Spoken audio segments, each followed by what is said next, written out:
como foi a chamada para o ministério? O profeta Emerson é um profeta de Deus. Nós tivemos, acho que uns 20 dias atrás, junto ali no Retiro, até Transbordar, que é organizado pelo apóstolo Tiago Maurício. Foi algo muito especial e muito usado por Deus, ministrou lá. Então, como foi esse chamado para o ministério, para estar exercendo? Você já sabia, alguém falou, você vai ser profeta, você vai ser pastor, você vai ser... Alguém falou, você sentia? Na verdade, dentro desse nosso processo, desse encontro com o Senhor, né, é importante, e eu quero enfatizar isso, né? O Senhor te chama, né, você tem um encontro com Ele. E ali começa um processo que Ele não te levou para o deserto, para o secreto. Esse processo demorou 7 anos. E o que nós aprendemos e entendemos com isso? Foi tirar o que a terra colocou para manifestar o reino dele. Quando nós olhamos para a Escritura, quando olhamos para a palavra do Senhor, ele soprou sobre os apóstolos e disse: permanecei. O que nós aprendemos com isso, e hoje, dentro desse processo de 7 anos, que muitos são enviados, tem um encontro com o Senhor, ele começa o processo, mas é fundamental permanecer, para que ele possa tirar. A gente sempre traz assim, eu amo o Senhor Jesus da forma que ele trouxe a instrução no ministério dele, né? Por parábolas. A gente sempre traz a relação de uma caixa d'água, pastor. A caixa d'água, eu falo que foi o processo de 7 anos, foi tirar essas impurezas que muitas vezes a terra vai te colocar. Principalmente no meu testemunho, que nós passamos por muitos lugares, né, que trazem uma falsa verdade, não a verdade plena que está em Cristo, né? Nesse processo de 7 anos, houve esse processo da limpeza da caixa d'água. E depois de 7 anos, né, é importante colocar isso, eu achava que eu estava pronto. Mas como o senhor disse, no início do nosso chamado, né, eu falo que profeta não guarda segredo, né? Nós recebemos uma palavra profética. Está na palavra do Senhor. Gênesis 12, de 1 a 3. Nós temos essa bandeira. Saia da tua terra, da terra da tua parentela e da casa do teu pai. E depois de 7 anos eu me questionava: Senhor, eu tenho uma palavra acerca de um chamado. E eu já passei por todos os processos, né, necessários para tratar as questões das feridas da alma. Estou pronto. E foi nesse exato momento que o Senhor se manifestou. Ele disse: você não está pronto, filho. Eu não tenho compromisso contigo, eu tenho compromisso com a minha palavra. Se você não fizer o caminho, eu falo que todos nós temos o Jonas, né? Se você não fizer o caminho, né, que está estabelecido na minha palavra, eu não posso te enviar. Porque acima de tudo, olha que lindo isso, tremendo, acima de tudo, independente do teu chamado, eu não quero te perder. Muitos têm caído, pastor, porque não entenderam isso. E naquele momento nós entendemos, quando o Senhor falou: você tem que passar, porque eu fiquei 2 anos dentro desse meu processo, que chegou até o fato de a gente achar que era o adversário travando, fechando as portas. Não, era o próprio Senhor. Porque por falta de obediência, nós fizemos um desvio na rota. Fomos para um lugar que o Senhor não disse que era para a gente estar, né?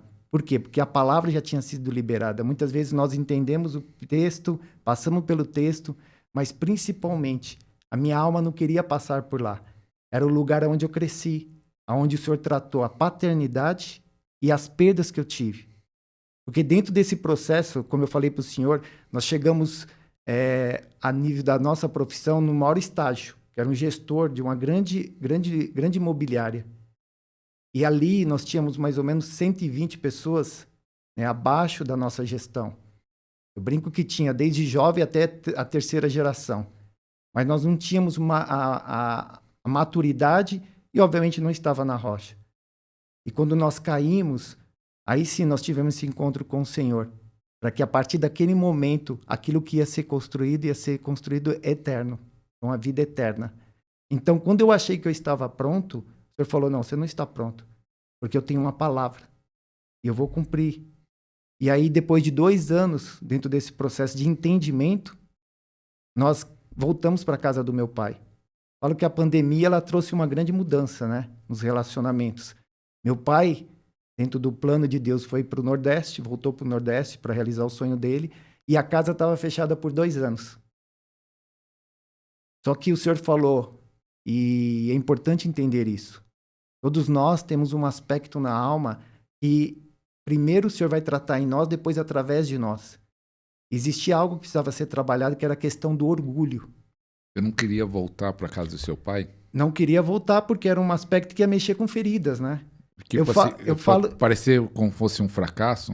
Na verdade, pastor, nós precisamos entender que, assim como Pedro, eu falo que é a síndrome de Pedro. Muitos falam, dou a vida pelo Senhor, e negou 3 vezes, né? Eu falo que esse processo de permanecer para que o Espírito Santo faça esse trabalho em você é que vai te capacitar para um chamado. E naquele momento, quando eu não quis retornar, o Senhor falou, você é orgulhoso. O nosso Deus é um Deus de amor, mas é de justiça. E Ele vai cumprir a palavra dele. Ele falou, não tem como, você é tão orgulhoso que agora eu vou pegar em algo que você não vai resistir. Que naquele momento na pandemia, é importante colocar que eu tenho um filho, o Miguel, 8 anos. Para a terra ele é autista, para o céu ele é profeta. E com a pandemia, nossa, ficou evidente a questão do fator emocional, né? E meu filho fechado dentro de um apartamento pequeno, ele entrou em crise. Por quê? Porque o Senhor tinha fechado todas as portas, mas ainda eu estava resistente de não aceitar o chamado e principalmente o processo de retornar para tratar essas feridas.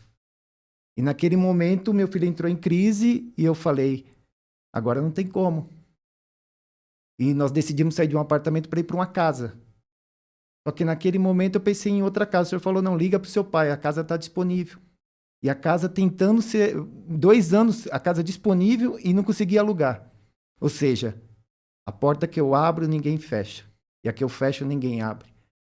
E aí nós fomos parar, né? Voltamos para a origem, para tratar essas feridas. E aí ele começou o processo final pro chamado. É importante colocar isso. Começou o processo pro chamado. E naquele momento ele tratou tanto a questão da paternidade, né? Tanto a questão das perdas. Porque como eu era uma pessoa que não tinha uma estrutura, né? Não foi capacitado, mas chegou muito alto, a questão do orgulho falava muito alto. Eu não aceitava a ajuda de ninguém. E aí nós fomos lá voltamos, e aí sim o Senhor começou a trazer essa questão da tratar o orgulho. Então nós fomos colocados em situações onde a gente realmente, muitas pessoas nos ajudaram. E depois desse processo, como nós tínhamos uma palavra, né, que em 2024, quando eu completasse 50 anos, nós estivemos juntos nessa data, né, dia 11 de agosto, completei 50 anos. O encontro aos 40 e aos 50 anos chamado. Quando completou 50 anos, em 2024, o Senhor entregou o projeto do ministério, MAP, Ministério Avivamento Profético. E aí ele deu o projeto que tem um tripé. É a live profética, toda terça-feira às 15 horas, onde a gente tem uma direção do Espírito Santo. Na live nós temos lá, de novo, o tripé, adoração, palavra e oração. E pela graça e misericórdia do Senhor, a gente tem alcançado as nações através dessa instrumentalidade. É uma live realizada pelo Google Meet. E muitos ministérios têm sido ativados. A gente fica muito impactado por aquilo que o Senhor tem feito, né? De novo, o padrão, primeiro em nós, depois através de nós. Né? Então, nós recebemos testemunho dos 4 cantos. Essa é a primeira perna. A segunda é a escola, que nós vamos falar, né? A escola online, escola de profeta online. Né? E a terceira, a mentoria. E pela graça e misericórdia, o Senhor nos confiou o dom da palavra de sabedoria. É um dom que nós temos encorajado a igreja a buscar. É um dom que dá informação, a revelação da informação e da instrução. E o que eu acho lindo é que, ao contrário do povo do deserto que ficou dando volta, quando manifesta esse dom, você vai para o destino.